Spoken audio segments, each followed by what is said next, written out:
Making more money, that's it. No one, man. Oh my god, what a good-looking crowd. Oh my goodness, Singapore, amazing. Look at you, sir, that magnificent beard. Oh, look at that beard over there. I'm so jealous. Look at my face. Look at this. This is 2 weeks no shaving. I look like Ellen DeGeneres on meth. This is the best. This is my life. It's my life. Yeah. I'm happy to be here in Singapore. I used to live in Korea. Anyone here from Korea? Forget about him, fuck him, who cares? Used to live in Korea, and I'm from America, so when I go home, people always ask me, so do you live in South Korea or North Korea? And that question always bothered me. Not because it's a stupid question, which it is. It's a very stupid question. But people in America act like that's an intelligent question to ask. Like the fact that you know there are two Koreas is impressive. And if you know that one of them is bad, you're like an expert in foreign affairs. Like, you're amazing. Go work for the UN, you're incredible. That's why I think people who live in Asia are smarter. I do. I've been here 5 years, no one's ever asked me if I'm from North or South America. Never, never. People in Asia know, they're like, just wait, he'll say something, he'll do something dumb. You know Singapore, right? And sure enough, I'll be like, what part of China is Singapore in? They're like, oh yeah, he's American, oh yeah. He's from Trump America, oh yeah. I'll take that yell, but I don't know. I live in Taiwan now. I love Taiwan. It's a great place to be. But I struggle with the language. I struggle with the Mandarin. My Chinese is horrible, man. I can't read anything. I'm useless at restaurants. I have to order like by pointing. Anyone do that when you travel? You go, you order. I call it the point and pray. You don't ever do that where you order by pointing, then you find out the shopkeeper speaks perfect English? That's embarrassing, huh? I get so embarrassed I can't even break character. I just have to like forge right ahead and go with my bad Chinese. Like, bu hao yi si, wo yao jie ge. She's like, sir, that's our phone number. I'm like, oh, how? How? Nama wo yao in a to-go box, please. 谢谢. 谢谢你. Chinese is tough, man. Chinese is tough. It's really scary to learn Chinese as a foreigner, right? They scare you with the tones. That's how they scare you, right? Ooh, you want to speak Chinese, you gotta know the tones. Ooh, the first tone, the second tone, the third, the fourth. The fifth tone, that's the secret tone. They don't tell you until you buy the textbook. They're like, ha, 5 tones, motherfucker, good luck. That's it. The tones, man, if they fuck you up, man. But like, I figured it out. After 3 years, I figured out how to do it with the tones. Just forget about the tones. Fuck them. Forget about the tones, right? Especially first tone, that high, like the, ma, like I can't hit that note, you know, like, if I want to order a cup of tea, I gotta be like a trained opera singer, really? I gotta be like, eBay, like I can't do that. So what I do now is I use exclusively 4th tone. Ni hao la ban, that's it. You know why? Because that's the most alpha way to talk that there is. That's the most manly way you can talk. I was hungry today, I went up, I saw the shopkeeper's Chinese. I was like, la ban!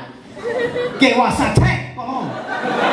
He had no idea what the fuck I was talking about. He started throwing skewers at me. So that's how I speak Chinese now. Singapore though, this is so easy here. Oh my God, everyone speaks English, it's amazing. Perfect for an American, because God knows we don't speak any other languages. God knows. Have you ever been to America? We barely speak English. Good Lord. I'm from Boston, I'm like, God, it's not even English, it's terrible. It's terrible. So here is amazing. And so no American should ever give anyone shit for their English, pronunciation, vocabulary, never. That being said, Singapore, I have issue with one word that you guys love to use. One word in English. That's the word famous. You guys know what I mean? Famous? Have you tried the chicken rice? It's very famous. Have you walked along the quay? Ooh, very famous. The Laksa, the Marina Gardens. Have you been to the gardens? Oh, very famous. Famous. Everything's famous. Here's the thing, if everything's famous, nothing's fucking famous, okay? That's how that word works.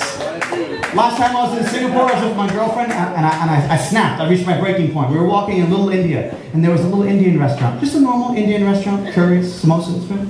And she turns to me and says, oh, Sam, that Indian restaurant is very famous. And I snapped. I said, no, it's not. No, it's not famous. I've never heard of it. It's 12 o'clock right now. There's no one fucking there. It's not famous.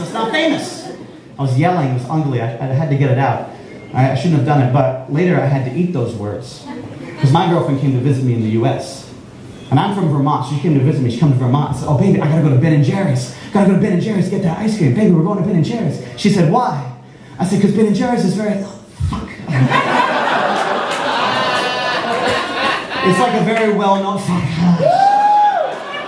It's a lot of people. It's famous. It's famous ice cream, right? It's famous, famous. And once I used the word once, I never looked back. Oh my God! From then on, everything was famous. Let's go to Boston, get some clam chowder. See the Red Sox. Go to Harvard Yard. Famous, famous, famous. Everything's fucking famous. So I've come around, but we all gotta tone it down. We gotta tone it down. Living in Korea, living in Taiwan. I'm a teacher. Any teachers here tonight? Any teachers?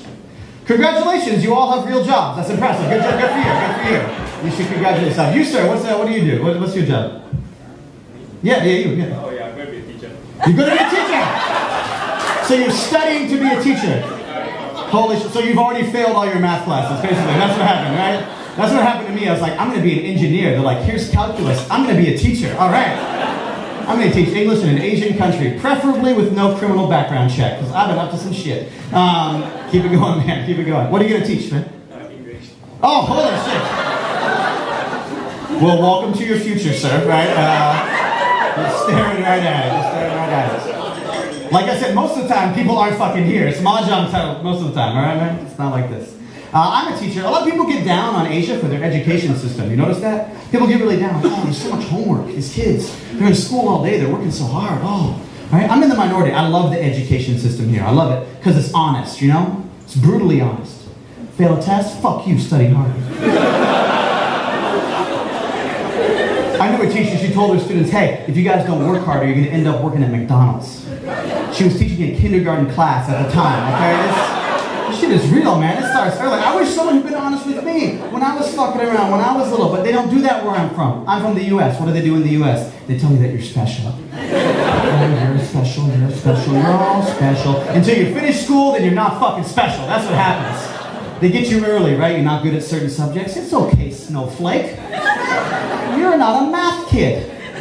You're not a science kid. And now I'm not an employed man, all right? Now I have a Bachelor of Arts degree. Should have worked harder. Oh. I've gotten woos for Donald Trump and being employed. You guys fucking like my jokes or hate me personally. I don't know what's going on. How are we doing, Masala? This is fun. This is an awesome room. This is an awesome room. Anyone here dating right now? Anyone on a relationship? Anyone on a date? 0 people. That is statistically unlikely. Either you guys are too fucking lazy to raise your hands, or this is the saddest comedy night ever. Oh my God. Did you guys all come here hoping to meet someone? Jesus. It was a terrible idea. We're going to talk the whole time. You're not going to... Oh my goodness. I'm in a relationship. I love it, but it can be really tough. Dating can be tough, especially internationally, right? My girlfriend's Taiwanese. I live in Taiwan. So everyone just assumes I have yellow fever. They say it right to my face. Hey, Sam, you've got yellow fever. Ah! You got that yellow fever so bad. You look like it hits close to home, man. Have you heard that before? People say that? I'm not gonna lie, you look like you have yellow fever. That makes sense. I got you. But it's a fucked up thing to say, man. It's fucked up. First of all, anyone who says yellow fever would never say the word yellow without fever. Never, never. Like if you ask me, hey Sam, what do you do? I'm like, I teach little yellow kids English. You'd be like, whoa, hey, that was a super racist job description. Why did you do that? Right? But you throw fever on the end, now it's cool. That works for no other ethnic slur. I'll tell you that right now, right? I find out your girlfriend's Jewish, can be like, you got that Jew pneumonia. You got that pneumonia, son. Pneumonia's in your lungs.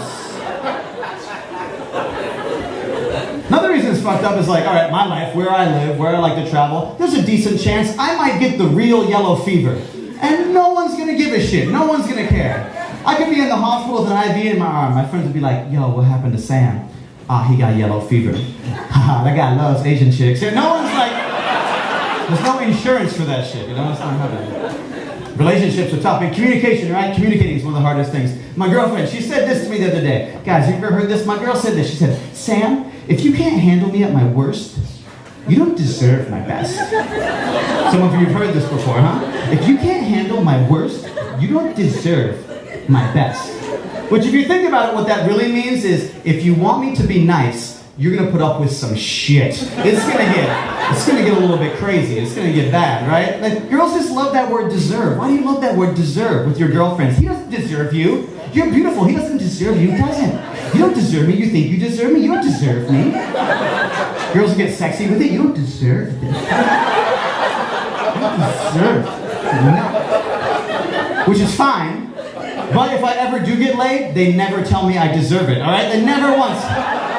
I have never once been on a date with a girl, gone to her house, she's like, you better get upstairs and take off your clothes because you deserve it. No, never once. Instead, what do they say, guys? What do they say? They say, ooh, you're getting lucky. You're getting lucky. Well, what is it? Do I deserve it or am I getting lucky? What is going on? Can we just have one or the other, please, ladies? I just want to know. I just want to know. Communication is so tough, man. I'll leave you guys with this, man. Another example. This last Valentine's Day, me and my girl, it was our first Valentine's Day together. Man, she went all out. She pulled out all the stops. She said, Sam, I want to make your fantasy come true. You tell me what you want, and I'll do it. Yeah, it was hot. It was super hot. And I said, anything, baby? She said, anything. I said, okay, all right, fine. Well, I've been thinking I'd like to do a little bit of role playing, you know, right? Maybe a little teacher-student. That'd be sexy, huh? Tell you what, baby, dig up that old high school uniform. It'll be perfect. It was not perfect. It's my fault. I should have been more specific.